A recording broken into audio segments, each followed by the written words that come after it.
നമസ്കാരം. റാഫ്റ്റോ ഫുട്ബോളിലേക്ക് ഏവർക്കും സ്വാഗതം. കിലിയൻ എംബാപ്പയെ ബെഞ്ചിലിരുത്തി. ലൂയിസ് എൻറിക്കെ വീണ്ടും തൻ്റെ കളികൾ തുടരുകയാണ് PSG-യിൽ.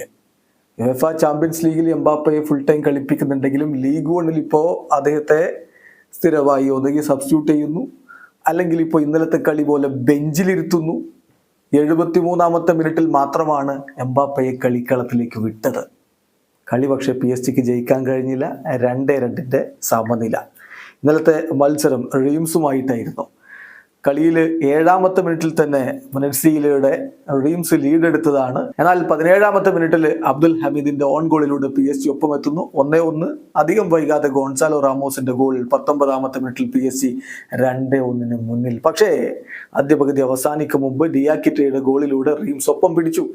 കളി 2-2 എന്ന രൂപത്തിൽ പുരോഗമിക്കവേ 73-ാമത്തെ മിനിറ്റിൽ റാമോസിന് പകരം എംബാപ്പെ ഇറക്കിയെങ്കിലും വലിയ ഇമ്പാക്റ്റ് ഉണ്ടാക്കാൻ അദ്ദേഹത്തിന് കഴിയാതെ പോയി. മത്സരം സമനിലയിൽ അവസാനിച്ചു.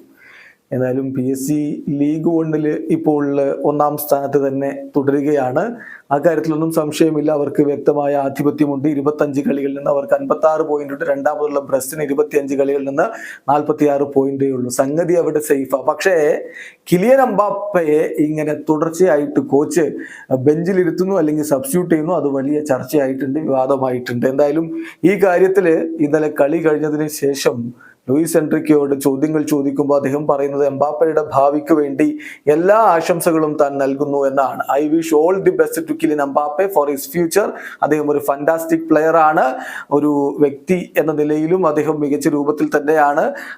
I really wish him all the best എന്നാണ് ഇപ്പോൾ ലൂയിസ് എൻറിക്ക് പറഞ്ഞിരിക്കുന്നത്. എന്തായാലും ഇതുമായി ബന്ധപ്പെട്ട് പല വാർത്തകളും ഫ്രഞ്ച് മാധ്യമങ്ങൾ നൽകുന്നുണ്ട്. തനിക്ക് ലീഗ് വണ്ണിൽ പ്ലേയിങ് ടൈം കുറക്കുന്നതിൽ എംബാപ്പെ അസ്വസ്ഥനാണെന്നും അതുമായി ബന്ധപ്പെട്ട് ലൂയിസ് എൻറിക്കയോട് സംസാരിച്ചിരുന്നെന്നും ഒക്കെ വാർത്തകൾ വന്നിരുന്നു.